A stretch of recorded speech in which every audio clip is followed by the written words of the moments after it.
E aí pessoal, como estão vocês? Hoje é um dia de respeito, porque nós vamos entrar na igreja de um certo padre, que tem o desejo de salvar a humanidade, algo que acabou sendo frustrado por Jane e Sig, já que o Graal acabou sendo levado para o lado reverso. Mas enfim, se você quer saber um pouco mais sobre esse personagem de Fate Apócrifa, venha comigo e seja coroinha do nosso canal. Você é burro, cara, que loucura. Como você é burro. Que coisa absurda. Isso aí que você disse é tudo burrice. Queria saber quem foi o espertinho que fez essa trollagem no meu roteiro, mas enfim, venha fazer parte da nossa távola redonda. Vocês são todos muito bem-vindos. E não se esqueça de deixar o like e enviar esse vídeo para os seus parceiros. Não se esqueça, chega de sermão e bora falar desse padre que é bastante forte. Vamos lá!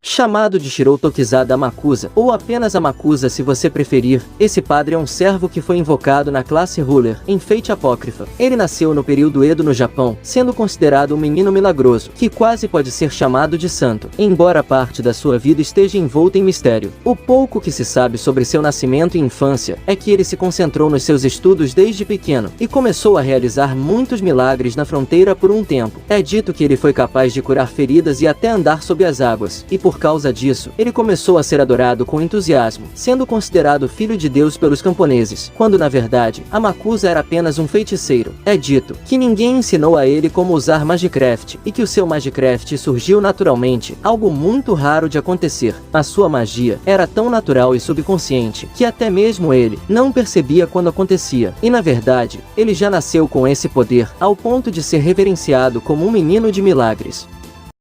Tá bom. Já como adulto, durante a rebelião de Shimabara, Amakusa liderou o povo que se apegou ao cristianismo, devido à grande opressão causada pelo clã Matsukura, que cobravam altos impostos, causando fome e sobrecarga ao povo. Então, sendo nomeado líder do povo sob instruções de Ronins, Amakusa estabeleceu um exército rebelde contra o Edo Shogunate, e seu exército incluía ex-vassalos de Konishi Yukinaga, e também camponeses de Shimabara, que sofriam com essa situação hostil da época, e assim, eles levantaram uma insurreição em grande escala. Embora ele tenha promovido um grande exército, a vitória para eles era impossível de acontecer, mas Amakusa trouxe à tona um milagre, a possibilidade de vitória. Em suas próprias palavras, ele recebeu um poder milagroso concedido por Deus, porque Deus ocasionalmente exercerá malícia devido à boa vontade. Felizmente, Amakusa alcançou a vitória. Todos foram à loucura e ficaram empolgados com a vitória. Eles agarraram Amakusa, que havia vencido uma batalha onde a vitória deveria ter sido impossível, como se ele fosse o próprio milagre.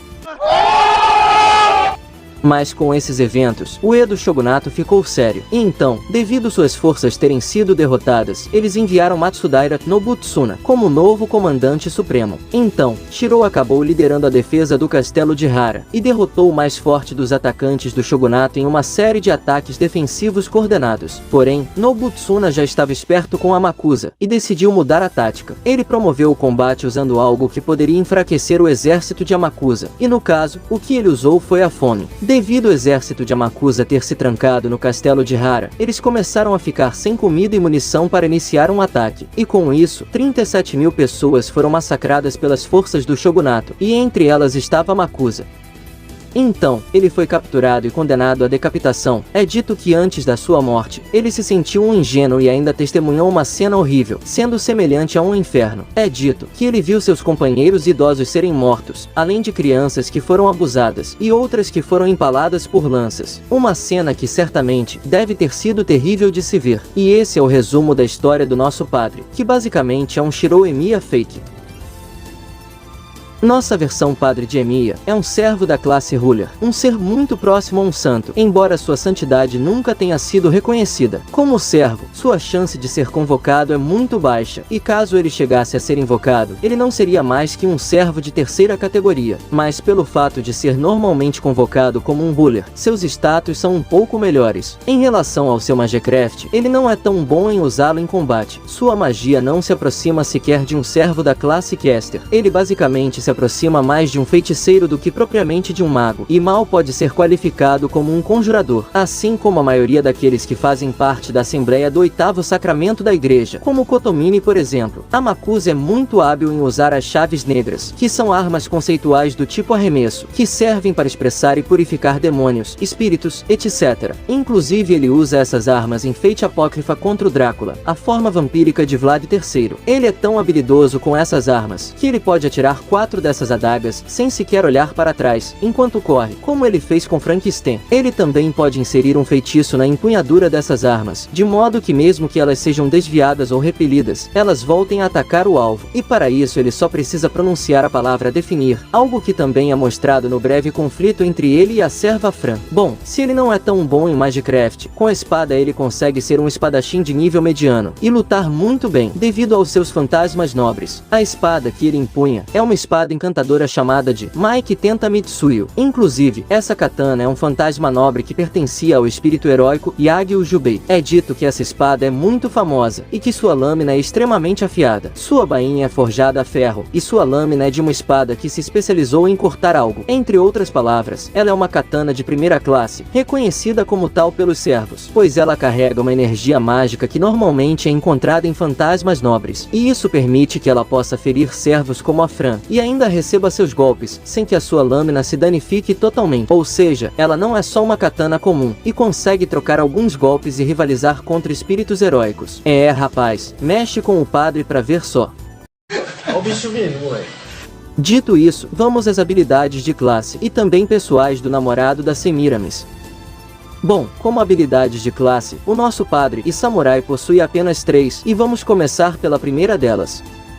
Resistência mágica Rank A. Amakusa possui uma forte resistência mágica, que é equivalente à resistência mágica de um servo da classe Saber, que são conhecidos por terem muita resistência a ataques mágicos. Porém, ele não lida com sacramentos da igreja, que é bem parecido a um Magicraft, mas com algumas diferenças. Esse sacramento é basicamente o que o próprio Amakusa fez com o Drácula em Fate Apócrifa. Kotomini também faz algo parecido em Fate Heaven's Feel, quando eliminou o Ração do Braço Amaldiçoado. True Names Discernment Rank D. Como todo servo da classe Ruler, ele ganha esta habilidade que permite que ele veja informações sobre os status, nome verdadeiro, habilidade e parâmetros dos servos após avistá-los. Ou seja, ele precisa encontrar o servo diretamente para identificá-lo completamente. Porém, essa habilidade ainda tem um limite. Se por acaso o servo tiver a capacidade de esconder sua identidade com algum fantasma nobre, como por exemplo, o Secret of Pedigree de Mordred, isso poderá mascarar sua identidade, mas ainda assim, depende muito do seu nível de sorte para contornar isso. Como ele foi despachado pela igreja com o dever de ser o supervisor da Guerra do Graal em Fate Apócrifa, ele possuía o conselho espiritual, e por isso ele pode compreender perfeitamente o estado de todos os servos dessa guerra. A Resolução de Deus. Essa habilidade não possui um ranqueamento, e se trata de um privilégio da classe Ruler, que são os seus selos de comando. Normalmente, a classe governante possuiria 2 feitiços de comando para cada servo que participou da Guerra do Santo Graal. No entanto, como Shirou não é um participante da Grande Guerra do Graal, essa habilidade foi perdida. Como ele participou como mestre, ele só tem 3 feitiços de comando para Semiramis, e foi por causa disso que ele, juntamente com Semiramis, manipulou os mestres em Fate Apócrifa, para que estes pudessem entregar os seus selos de comando para ele de forma pacífica. Amakusa opinou em manipular os mestres ao invés de roubar os selos, para evitar mentir para Karna, já que esse servo se destaca em perceber mentiras. Com isso ele obteve seus feitiços de comando, um total de 18 selos, que foram gravados em seu braço. Habilidades pessoais. Entrando nas habilidades pessoais, ele também possui 3. Revelação Rank A. Essa habilidade é bem parecida, e na verdade equivalente ao instinto, presente em Arthur Pendragon, mas ela tem uma diferença. Enquanto o instinto é basicamente um sexto sentido em relação à batalha, a revelação acomoda todos os assuntos que estiverem relacionados à conquista de um objetivo, como por exemplo, escolher o caminho mais adequado durante uma viagem. Essa habilidade é meio complicada de se explicar, algo que o próprio Amakusa pensa. Sua revelação vem de uma visão de seu braço basicamente.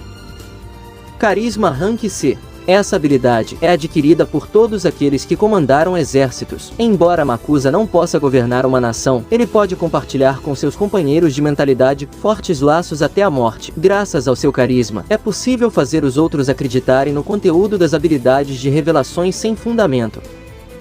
Rito de batismo Rank B+.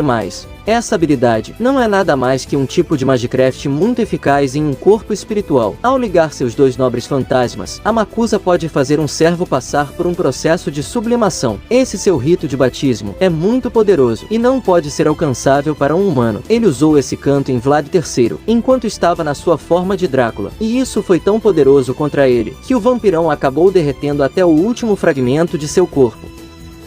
Fantasmas nobres. Por fim, chegamos no seu fantasma nobre, que é bem interessante inclusive. Pelo fato de a Makusa ter um estranho dispositivo chamado de fé, ele tornou-se em alguém capaz de realizar milagres. E por causa disso, quando ele se tornou um espírito heróico, ele acabou adquirindo dois fantasmas nobres ativados em ambos os braços, que são chamados de Left Hand, Zena do Matrix, e Right Hand, Ivoleiro. Basicamente, esses fantasmas nobres são a base de todo o seu poder, já que ele é usado em si mesmo. É dito que essa habilidade permite que ele utilize qualquer tipo de Magicraft com sua chave todo-poderosa. Ou seja, ao se conectar à base de todas as formas de Magicraft, esses nobres fantasmas tornam possível usar até certo ponto, até mesmo Magicraft que o usuário não tenha conhecimento geral. E por causa disso, eles são muito úteis e convenientes. No entanto, se Shirou fosse convocado como um servo conjurador, ele ainda não teria chance contra um mago de primeira linha como Medea, por exemplo. Ah, agora eu entendi! Porém, essa modesta bênção de poder usar qualquer Magicraft sem precisar dominá-los, é o que lhe permitiu obter o controle completo do Grande Graal, e isso em uma guerra é bem roubado. Por causa disso, esses fantasmas nobres são o conceito gerado dos muitos milagres que ele foi capaz de fazer em vida. Como se não bastasse isso, ambos os braços também têm algumas habilidades individuais. O braço esquerdo, por exemplo, possui uma habilidade semelhante ao olho da mente falso, que se trata de um talento natural para sentir e evitar o perigo com base em um sexto sentido inato, intuição ou presciência. Além disso, ele também permite o reforço e fortalecimento de seu corpo, e tem efeitos da eterna juventude, o que permite que ele fique mais de meio século sem envelhecer, mesmo enquanto está encarnado. Já o braço direito possui uma habilidade semelhante ao olho da mente verdadeiro, que é uma capacidade aumentada de observação refinada através de treinamento, disciplina e experiência. Uma habilidade de evitar o perigo que utiliza a inteligência coletada até o momento atual, e ainda usá-la como base para prever a atividade do oponente, mudando a situação. Isso não é resultado de talento, mas sim de uma quantidade esmagadora de experiência em combate, o que aumenta muito a chance de vitória sobre o inimigo. Além disso, esse braço direito lhe dá uma habilidade de apoio, precognição, que não é nada mais que a capacidade de prever o futuro. Além de possuírem essas habilidades individuais, quando combinados eles podem gerar outras habilidades que eu vou explicar agora. Bom, quando estes fantasmas nobres são combinados, eles fortalecem a sua habilidade de rito de batismo que eu expliquei antes, melhorando a sua eficácia. E devido à natureza única de seu fantasma nobre, seus braços estão conectados à fundação taumatúrgica, que além de permitir ele usar qualquer tipo de Magicraft com a sua chave todo-poderosa, também permite que ele crie uma técnica chamada de Big Crunch. No caso, seria aquela técnica que ele usou contra a serva Jane Dark em Fate Apócrifa. Ao conectar ambos os braços às linhas Lei, o excesso de energia mágica é inserido nos circuitos mágicos de ambos os braços, que são elevados em fúria. Um fantasma nobre do tipo Destruição, que tem a capacidade de refinar a matéria pseudo-escura e engolir todos os seres ao redor. Entre aspas, é basicamente uma espécie de Enuma Elish conceitual. E pelo fato de exigir uma quantidade excessiva de energia mágica, é originalmente impossível empregá-la como um nobre fantasma, ou impulsioná-la completamente como um fantasma nobre. Para ser possível executar essa técnica, a Makusa deve primeiro estabelecer de alguma forma, uma rota de suprimento de energia mágica diferente da sua própria, ou da de seu mestre. Em Fate Apócrifa, ele só conseguiu usar essa técnica, porque ele se conectou ao Graal. Caso contrário, a nossa bela Ruler teria incinerado ela, ele, e até o Grande Graal junto. Mas por causa do efeito da técnica, a Makusa foi capaz de proteger tanto a sua integridade física, quanto o Graal, e apenas Jane acabou se dando mal no processo, já que o buraco criado pela técnica engoliu todas as chamas lançadas pela sua espada, embora a Makusa tenha perdido um de seus braços, que é o preço a se pagar por essa técnica.